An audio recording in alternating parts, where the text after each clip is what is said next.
اللهم صل على محمد وعلى آل محمد اللهم بارك على محمد وعلى آل محمد. بسم اللہ الرحمن الرحیم. حضرت عبادہ رضی اللہ تعالیٰ عنہ کہتے ہیں کہ نبی کریم صلی اللہ علیہ وسلم اس لیے بات تشریف لائے تاکہ ہمیں شب قدر کی اطلاع فرمائیں، مگر دو مسلمانوں میں جھگڑا ہو رہا تھا. حضرت صلی اللہ علیہ وسلم نے ارشاد فرمایا کہ میں تو اس لیے آیا تھا کہ تمہیں شب قدر کی خبر دوں، مگر فلاں فلاں شخصوں میں جھگڑا ہو رہا تھا کہ جس کی وجہ سے اس کی تعین اٹھا لی گئی.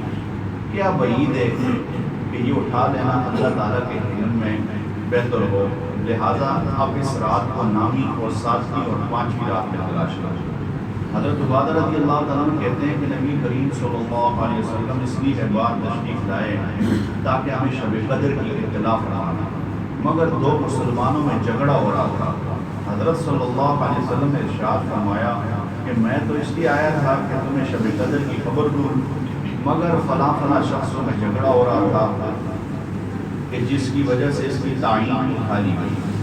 کیا بعید ہے کہ یہ اٹھا لینا اللہ کے علم میں بہتر ہو، لہٰذا اب اس رات کو نامی اور ساتویں اور پانچویں رات میں تلاش کریں. اس حدیث میں تین مضمون قابل غور ہیں. اول جو سب سے زیادہ اہم ہے وہ جھگڑا ہے، جو اس قدر سخت اور بری چیز ہے کہ اس کی وجہ سے ہمیشہ ہمیشہ کے لیے شب قدر کی تعین اٹھا لی گئی. اور صرف یہی نہیں بلکہ جھگڑا ہمیشہ برکات سے محرومی کا سبب ہوا کرتا ہے. نبی کریم صلی اللہ علیہ وسلم کا ارشاد ہے کہ تمہیں نماز، روزہ، صدقہ وغیرہ سب سے افضل چیز بتلاؤں؟ صحابہ نے عرض کیا ضرور بتائیں.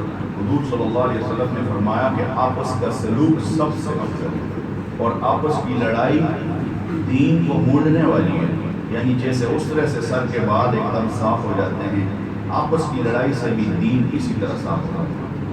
دنیا دار دین سے بے خبر لوگوں کا تو ذکر ہی کیا ہے، دنیا دار دین سے بے خبر لوگوں کا ذکر ہی کیا ہے، جبکہ بہت سی لمبی لمبی تسبیحیں پڑھنے والے دیندار، دین کے دعوے دار بھی ہر وقت آپس کی لڑائی میں مبتلا ہی رہتے ہیں. اول حضور صلی اللہ علیہ وسلم کے ارشاد کو غور سے دیکھیں اور پھر اپنے اس دین کی فکر کریں جس کے گھمنڈ میں صلح کے لیے جھکنے کی توفیق ہی نہیں. پھر ہم کہتے ہیں مسلمان ہیں، ہم اسلام والے ہیں، ہم مسلمان کا معنی ہوتا ہے فرما برداری سے سر جھکانے والا. اللہ کے سامنے اللہ کے رسول کہتے ہیں لڑائی جھگڑے نہیں کرو، خوش خلقی سے پیش آؤ. فرمایا کہ ایسے دین پہ آپ جو چل رہے ہیں کہ جس کو آپ کہہ رہے ہیں کہ ہم جو ہے ہمیں جنت مل جائے گی، اس کے گھمنڈ میں صلح کے لیے جھکنے کی توفیق ہی نہیں. فصل اول میں روزہ کے آداب میں گزر جو ہے کہ نبی کریم صلی اللہ علیہ وسلم نے مسلمانوں کی آبروریزی کو بدترین سود اور خبیث ترین سود ارشاد فرمایا. لیکن ہم لوگ لڑائی کے زور میں نہ تو مسلمان کی آبرو کی پرواہ کرتے ہیں، نہ اللہ اور اس کے سچے رسول کے ارشادات کا خیال کرتے ہیں. خدا تعالی شان کا ارشاد ہے وَلَا تَنَازَعُوا فَتَفْشَلُوا وَتَذْهَبَ رِيحُكُمْ، اور نزاع مت کرو ورنہ کم ہمت ہو جاؤ. یعنی آپس میں لڑائی جھگڑا مت کرو، کم ہمت ہو جاؤ گے اور تمہاری ہوا اکھڑ جائے گی.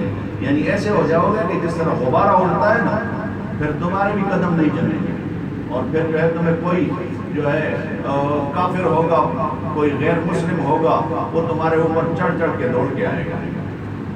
آج وہ لوگ ہر وقت دوسروں کا وقار گھٹانے کی فکر میں جو رہتے ہیں، تنہائی میں بیٹھ کر ذرا غور کریں کہ خود وہ اپنے وقار کو کتنا صدمہ پہنچا رہے ہیں اور اپنی ان ناپاک اور کمینہ حرکتوں سے اللہ تعالیٰ کی نگاہ میں کتنے ذلیل ہو رہے ہیں. اور پھر دنیا کی ذلت تو یہی صحیح نبی کریم صلی اللہ علیہ وسلم کا ارشاد ہے کہ جو شخص اپنے مسلمان بھائی سے 3 دن سے زیادہ چھوٹ چھٹاؤ رکھے، اگر اس حالت میں مر گیا تو سیدھا جہنم میں جائے گا. استغفر اللہ. 3 دن سے زیادہ اگر آپس میں چھوٹ چھٹاؤ رکھے تو کہاں جائے گا؟ نہیں، جہنم میں. توبہ. اب ہم تو یہ حدیث جو ہے شروع سے سنے آ رہے ہیں، آپ نے بھی سنی ہوگی کہ 3 دن سے زیادہ آپس میں دوسرا نہ کرو. 3 دن حضور فرماتے ہیں کہ ان 3 دنوں کے اندر مر گیا. اگر ان 3 دنوں کے اندر نہیں مرا تو پھر اس کی چھوٹ کی کوئی صورت ہو سکتی ہے، لیکن اگر 3 دنوں کے اندر اندر مر گیا فرمایا کہ سیدھا جہنم میں جائے خالداً فیہا، ہمیشہ ہمیشہ وہاں رہے۔ اب یہ کون فرما رہے ہیں؟ نبی کریم صلی اللہ علیہ وسلم، جن سے تو یہ بات ہے ثابت ہے ساری رات کھڑے ہو کر امت کے لیے دعائیں مانگ رہے ہیں، پوری رات کھڑے ہیں، پوری رات ایک آیت پہ گزار دیا۔ قرآن میں آتا ہے ان تعذبهم فإنهم عبادك وإن تغفر لهم فإنك أنت العزيز الحكيم۔ اے اللہ اگر تو ان کو عذاب دے دے گا تو تیرے بندے ہیں، اور اگر تو ان کو معاف کر دے گا تو زبردست حکمت والی بات ہے، تجھے تو پوچھنے والا کوئی بھی نہیں ہے۔ تو اب ساری رات جو شفقت ہو بڑا پیغام اللہ کے سامنے رکھتے ہیں اپنی امت کے لیے، وہ یہ فرما رہے ہیں کہ 3 دن سے زیادہ چھوٹاؤ سے کیا ہوتا ہے جی؟ جہنم میں جائے گا۔ ایک حدیث میں ارشاد ہے کہ ہر پیر اور جمعرات کے دن اللہ کی حضوری میں بندوں کے اعمال پیش ہوتے ہیں۔ اللہ تو ہر وقت اعمال دیکھتا ہے، لیکن یہ ایک ترتیب، قانونی ترتیب کے ساتھ، کہ جس طرح جو ہے کوئی ایک عام آفیسر روزانہ چکر لگائے سب کے حالات کو دیکھے، لیکن پھر وہ کہتے ہیں ہفتے بعد ہمارا رپورٹ دینی نہیں ہے، ہفتے بعد اس کی رپورٹ آپ نے دینی ہے۔ اللہ سے کون سی چیز چھپی ہے رکی ہے؟ اللہ پاک تو ہر چیز کو جاننے والے ہیں، اللہ پاک کے پاس تو ہر چیز کی وید ہے، اور جو آنے والی چیزیں ہیں ان کے بارے میں بھی اللہ کو جانتے ہیں، ہمارا ایمان نہیں ہے۔ لیکن پھر بھی فرماتے ہیں کہ حدیث پاک میں ہر پیر اور جمعرات، یعنی ہر سوموار اور جمعرات کے دن اللہ کے حضوری میں بندوں کے اعمال پیش ہوتے ہیں، اور اللہ جل شانہ کی رحمت سے نیک اعمال کی بدولت مشرکوں کے علاوہ اوروں کی مغفرت ہوتی رہتی ہے۔ جو مشرک ہوتا ہے دل میں شرک رکھتا ہے اس کی مغفرت نہیں ہوتی، باقی سب کی اللہ مغفرت کرتا ہی رہتا ہے۔ اب آگے ارشاد فرمایا مگر جن 2 بندوں میں جھگڑا ہوتا ہے ان کی مغفرت کے متعلق رب کریم ارشاد فرماتے ہیں کہ ان کو چھوڑے رکھو جب تک کہ صلح نہ ہو جائے۔ ان کو چھوڑے رکھو، اللہ بھی فرماتے ہیں ان کو چھوڑے رکھو جب تک کہ آپس میں صلح نہ کر لیں۔ اللہ ہمیں لڑائیوں سے محفوظ فرمائے، اللہ ہماری حفاظت فرمائے، اللہ ان حدیث پہ عمل کی توفیق نصیب فرمائے۔ حضور پاک صلی اللہ علیہ وسلم شب قدر کی تلاش میں اعتکاف فرمایا کریں۔ آج لوگ بیٹھے ہیں اعتکاف میں، پاکستان میں کل بیٹھا جائے گا یہاں پہ، اور مڈل ایسٹ کے اندر جو ہے آج انشاءاللہ عصر کی نماز کے بعد لوگ بیٹھ جائیں گے انشاءاللہ۔ الحمدللہ یہاں بھی 2 ساتھی ہو گئے ہیں، انشاءاللہ بیٹھیں گے، اللہ قبول فرمائے ان کو۔ اور دوسری بات یہ کہ شب قدر کی تلاش میں حضور صلی اللہ علیہ وسلم بیٹھا کرتے ہیں کہ شب قدر مل جائے۔ میں ایک بات آپ کے سامنے جو ہے عرض کروں، جس بندے کو ان دنوں میں نماز کی پابندی رکھو، تراویح کی پابندی رکھو، جس کو مغرب کی نماز اللہ نے نصیب کر دی، جس کو اللہ پاک نے عشاء کی نماز نصیب کر دی، تراویح کی جماعت نصیب کر دی، یا ویسے تراویح گھر میں اللہ نے نصیب کر دی، اور سحری اللہ نے نصیب کر دی، سحری سنت سمجھ کے کھاتے ہیں نا، اس کو شب قدر مل گئی، اس کو مل گئی۔ آگے اپنا اپنا جو ہے جتنا میٹھا ڈالو گے اتنا ہی جو ہے آگے جو ہے کام مزیدار کام۔ اب اس لیے کہ اگر مثال ہمیں پتہ نہیں ہے شب قدر کب ہے، مثال کے طور پہ آج کی رات، مثال دے رہا ہوں، آج کی رات ہے 21ویں ہے، آج کی رات ہے، اچھا 21ویں ہے۔ حدیث پاک میں ایک صحابی تو یہ بھی فرماتے ہیں کہ حضور نے جو ہے جو سجدہ کیا اور کیچڑ میں اپنے آپ کو دیکھا، میں نے صبح کو دیکھا تو حضور علیہ السلام کی پیشانی پر جو کیچڑ کا اثر تھا وہ 21ویں کی صبح کو تھا، 21ویں ہو سکتا ہے۔ تو آپ یہ دیکھیں کہ اگر 21 کو ہمیں معلوم نہیں ہے تو ہماری نماز اگر شب قدر میں آ جائے گی تو کتنی نمازوں کا ثواب ہو جائے گا؟ ہمارا ایک سبحان اللہ تو ہمارا ایک الحمدللہ۔ تو اس لیے ان نمازوں کی پابندی رکھیں۔ جو بندے کاموں والے ہیں یا ویسے جو ہے ان کے اندر طاقت نہیں ہے جاگنے کی تو کم از کم نمازوں کی پابندی رکھیں اور اللہ پاک کے حضور ذکر اذکار کریں، درود پاک کا ورد کریں، انشاءاللہ ان کو کسی نہ کسی حالت میں جو شب قدر ملی جائے گی۔ چلو 83 سال نہ صحیح نا، 83 سال نہ صحیح، 40 تک اتنے گئے کوئی نہیں، ہاں آدھا تو مل ہی جائے گا انشاءاللہ، ہاں کیونکہ اس نے فرائض اور واجبات کو ادا کر دیا تو انشاءاللہ یہ اللہ پاک نصیب فرما دے گا۔ الحمدللہ ہمارا سبق نماز کا آپ کو معلوم ہے کہاں تک چلا گیا ہے، عذاب النار تک چلا گیا ہے۔ السلام علیکم ورحمۃ اللہ، السلام علیکم ورحمۃ اللہ۔ اب اس سے آگے انشاءاللہ دعائے قنوت پڑھیں گے۔ دعائے قنوت نماز کے اندر پڑھنا وطر کے اندر، وطر ہوتے ہیں واجب، وطر کیا ہوتے ہیں نہیں واجب ہوتے ہیں، واجب ہوتے ہیں فرضوں کے بعد درجہ ضروری جس کا نبی علیہ السلام نے خاص تذکرہ کیا ہو اور اس کا اہتمام کیا ہو۔ تو یہ دعائے قنوت، بعض لوگ پوچھتے ہیں نا کہ دعائے قنوت جی اگر ہم سے رہ گئی تو پھر کیا کریں؟ دعائے قنوت واجب ہے.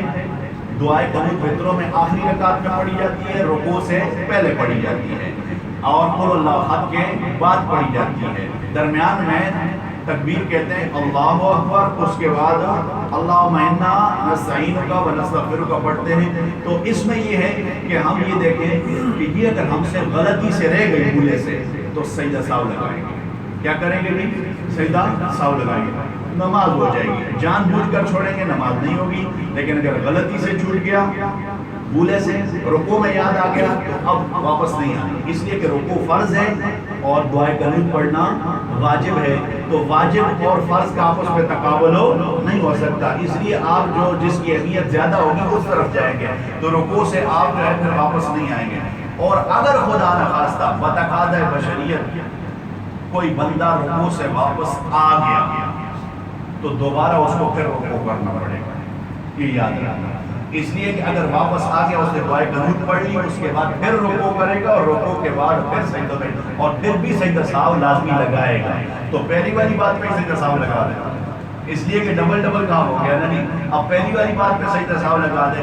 اب پڑھ لیں دعائے قنوت میں واو ہوتے ہیں 14 واو کا پورا کرنا یہ ضروری ہوتا ہے تاکہ معنی برابر آ جائے. توجہ کریں. اللہم انا، اللہم انا، اپنے الفاظ کو درست کر لیں. ادھر لوگ غلطی کر اللہم انا نستعینک. اللہم انا کا معنی الگ ہوتا ہے، نا کا معنی الگ ہوتا ہے. اللہم انا نستعینک ونستغفرک ونؤمن بک ونتوکل علیک ونثنی علیک الخیر. اس غلطی کو بھی توجہ سے سنیں. پہلی والی غلطی انا اور ہے انا، اور ادھر نثنی علیک الخیر پڑھ لیتے ہیں جلدی سے، حالانکہ نثنی ہے، یہ بھی لمبا ہے اور پہلے والا بھی لمبا ہے. ونثنی علیک الخیر ونشکرک ولا نکفرک ونخلع ونترک من یفجرک. اللہم ایاک نعبد وَلَكَ نُصَلِّي. تیسری غلطی وَنَكَ نُصَلِّي پڑھ لیتے ہیں. وَنَكَ نہیں ہے، وَلَا نون نہیں ہے، لام ہے. وَلَكَ نُصَلِّي وَلَكَ نُصَلِّي وَنَسْجُدُ وَإِلَيْكَ نَسْعَى وَنَحْفِدُ وَنَرْجُو رَحْمَتَكَ وَنَخْشَى عَذَابَكَ إِنَّ عَذَابَكَ بالکفار ملحق. دوبارہ پڑھ لیں. اللہم انا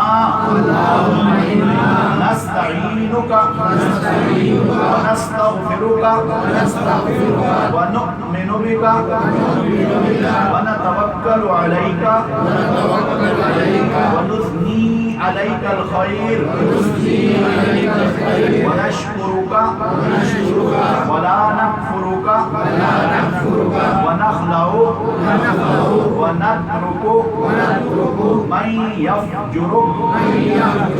اچھا ادھر ایک اور غلطی مجھے ابھی ذہن میں آ رہی ہے کہ من یفجرک لوگ پڑھ لیتے ہیں. من یف نہیں ہے، فاعل. من یفجرک، یہ فعل امر یف. من یفجرک. اللہم ایاک نعبد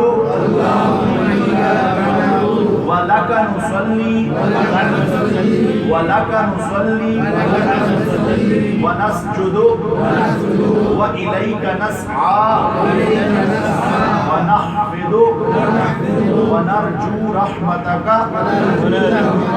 وَنَخْشَى عَذَابَكَ إِنَّ عَذَابَكَ بالکفار ملحق. اللہ ہمیں عمل کی توفیق نصیب فرمائے. انشاءاللہ اس کو کل بھی پڑھا دیں گے 2-3 دن تاکہ پہلے یاد ہو جائے. یہ ذرا مشکل ہے، بچوں کو بھی بڑی مشکل سے یاد ہوتی ہے. ہم یہ نہ دیکھیں کہ ہمیں یاد نہیں ہے تو ہم جو ہے نماز میں اس کو نہیں پڑھیں گے. کوشش کریں. اللہ معاف کرنے والا ہے. اللہ رب العزت جو ہے ایک دن آئے گا انشاءاللہ یاد ہو جائے گی، برابر ہو جائے گی انشاءاللہ. بچوں کو بھی یاد نہیں ہوتا، پھر وہ غلطیاں کرتے ہیں، پھر ان کو یاد کراتے ہیں، پھر وہ غلطی کرتے ہیں، پھر یاد کراتے رہتے ہیں۔ اس لیے جو ہے کوشش کرنی چاہیے کہ یہ ہماری نماز اللہ پاک اس کو درست فرما لے۔ بسم اللہ الرحمن الرحیم۔ یا اللہ بیماروں کو صحت نصیب فرما، یا اللہ پریشانیاں نہ دے، مومنین کی اللہ مغفرت فرما، درجات بلند فرما، جنت الفردوس میں نصیب فرما۔ شیطان کے شر سے، شریروں کے شر سے، فاسدین کی حسد سے، منافقین کی منافقت سے، یا اللہ ہماری حفاظت فرما، یا اللہ ہمارے روزوں کو قبول منظور فرما، جتنے باقی ہیں خیریت عافیت کے ساتھ صحت و تندرستی کے ساتھ ہم سب کو نصیب فرما۔ یا اللہ جن کے گھروں میں بیماری ہیں ان کی شفا نصیب فرما، یا اللہ جن کے والدین بیمار ہیں ان کو شفا نصیب فرما، جن کے بیوی بچے بیمار ہیں ان کو شفا نصیب فرما، جو اسپتال میں بیمار پڑے ہیں ان کو شفا نصیب فرما۔ یا اللہ جو مانگی عطا فرما، جو نہیں مانگے بغیر عطا فرما۔ یا اللہ جو ساتھی اللہ کوشش کر رہے ہیں نماز کے اسباب میں، سب کو یا اللہ الحمدللہ آ رہا ہے سبق، لیکن اندر کی غلطیاں نکال دیں یا اللہ، تو اپنے فضل و کرم سے یا اللہ ہم سب کی نماز کو درست فرما، ان کے بیٹھنے کو قبول و منظور فرما۔ یا اللہ اپنے فضل و سب کو معاف فرما، سب کے خطاؤں کو معاف فرما۔ یا اللہ اپنے فضل و کرم سے اللہ سب کے دلی آزاد، وصلی اللہ